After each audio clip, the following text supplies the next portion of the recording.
What's the most pathetic death a character had in a movie, video game, etc? Not in the movies, but in the book. Gollum is celebrating having taken back the One Ring inside Mount Doom, and simply trips on a rock and falls to the volcano. Pretty sure Frodo is like, yo WTF bro. Boba Fett. Set up to be a serious badass. Then he gets accidentally tapped on his jetpack, which just happens to cause him to fall into the Sarlacc. Yes, I know comics and books fix this, but come on. Only had 5 minutes of screenplay, but he's still one of the most beloved characters of the entire saga. Every superhero with cape in The Incredibles. No capes. The super insightful doctor from the World War Z movie. Tripped with his finger on the trigger and blew his own brains out. When I saw that scene for the first time, I laughed my ass off so hard. I entered a coughing fit for the rest of the movie. A similar thing happens in the late 90s Steven Soderbergh crime film Out of Sight, which is legit terrific. Where a goon who's been previously shown to be clumsy trips on a staircase and boom headshots himself. Green biker dude. Appears in the opening cutscene of Mega Man X2. Riding a hover bike. Then pops a sick wheelie and immediately gets shot to death. Edit. Holy crap. Reddit gold. First time that's ever happened to me. And all over some little green guy. When I first got that game on a whim back when I was 5 or 6. I eventually kept going back and watching the intro to figure out who that guy was. The 3 Jedi Masters who went with Mace Windu to capture Palpatine. To be fair, as far as I can remember, none of them had ever fought a Sith Lord before. And all of a sudden they're fighting the most powerful Sith Lord to ever live. On top of that, Sidious used a dark side technique called a Force Scream that likely broke through their mental defenses and put them just a split second behind Sidious. He was such a powerful Sith that it took the best duelist in the Jedi Order to defeat him.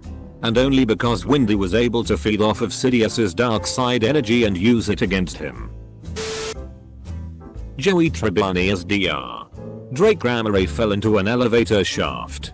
Then came back as a woman in a man's body. They did this seriously on LA Law. Rosalind Shays. The Tough's senior partner is talking to a colleague and turns and steps into the elevator and the car isn't there. Lockyer of Rorikstead never died a pretty death. You're not gonna kill me.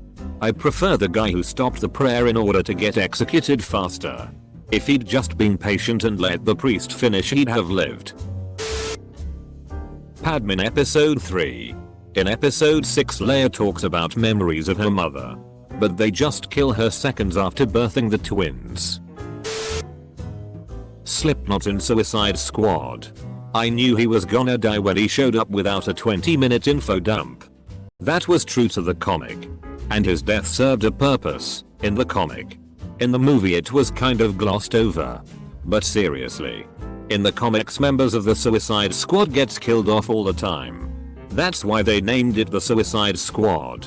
Oddly, Captain Boomerang, whose whole shtick is that he can throw a boomerang, always survives.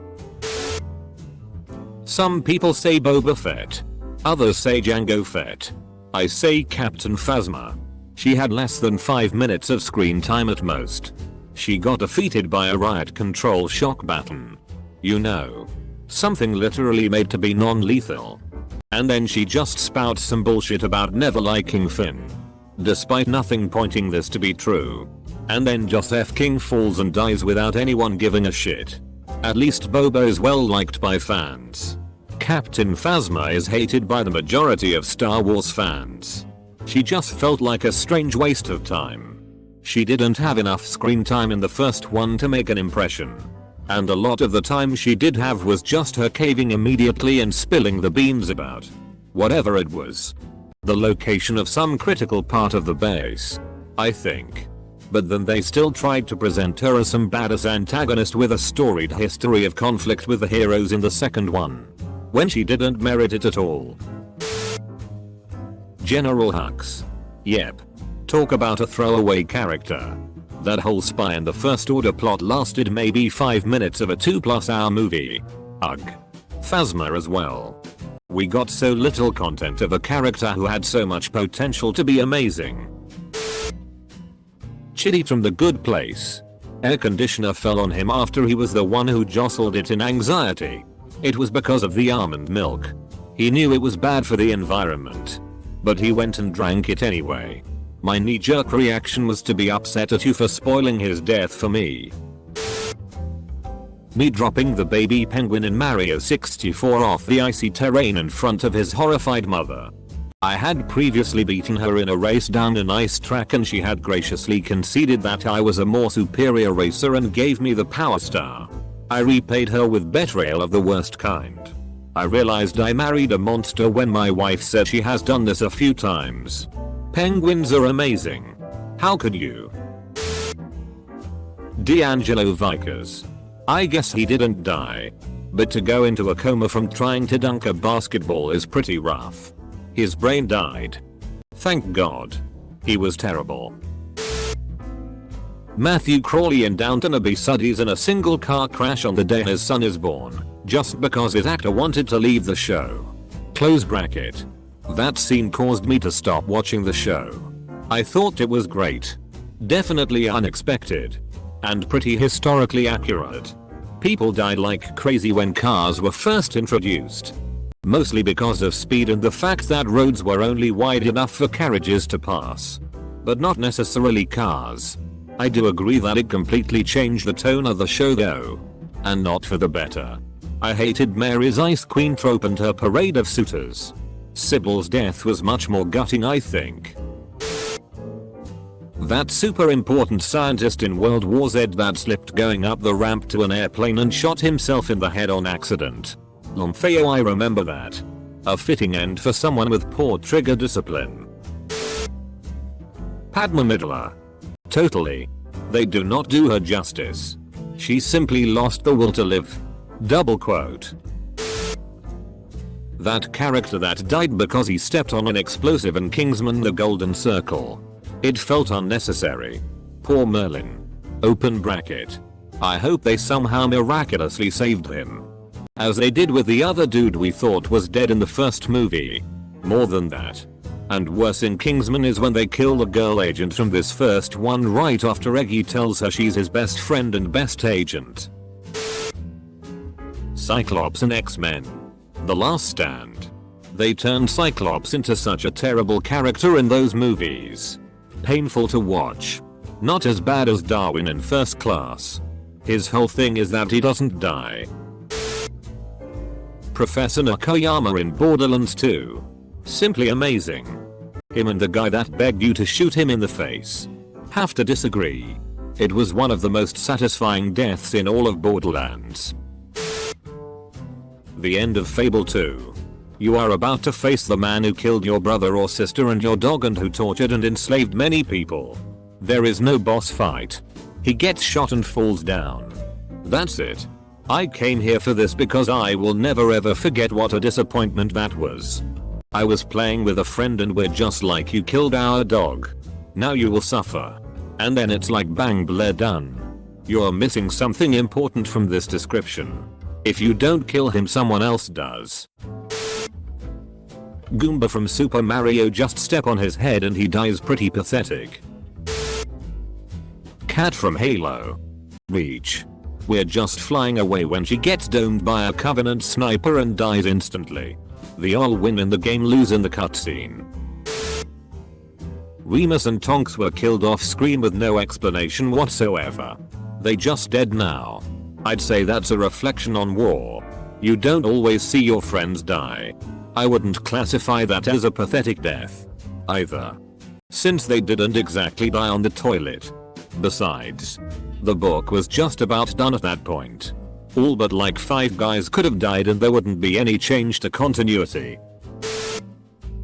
Sarah Connor does off screen sometime between the classic Terminator 2 and the god-awful Terminator 3. Speaking of great James Cameron sequels followed by terrible sequels. When Hicks, Bishop, and F. King Newt all do the same thing between Aliens and Alien 3. Edit. Neither third film was by James Cameron. I'm sorry, James. Every character's death in the last season of Game of Thrones. The Mormonts and Theon had good deaths. Everyone else. Remember when Luke Skywalker died because he live streamed himself across the universe? Who the FCK made that a rule? Thought the idea was that he'd used so much energy that his body gave out. Every Star Wars movie has at least one power that has never appeared before. Dick Halloran in the Shining movie. Having read the book before watching, I was very disappointed with his death. Having him killed might have worked, but it happened pretty much as soon as he got to the hotel. I liked the movie a lot, but I disagree with the way Kubrick portrayed pretty much all of the characters, and understand why Stephen King hated it so much.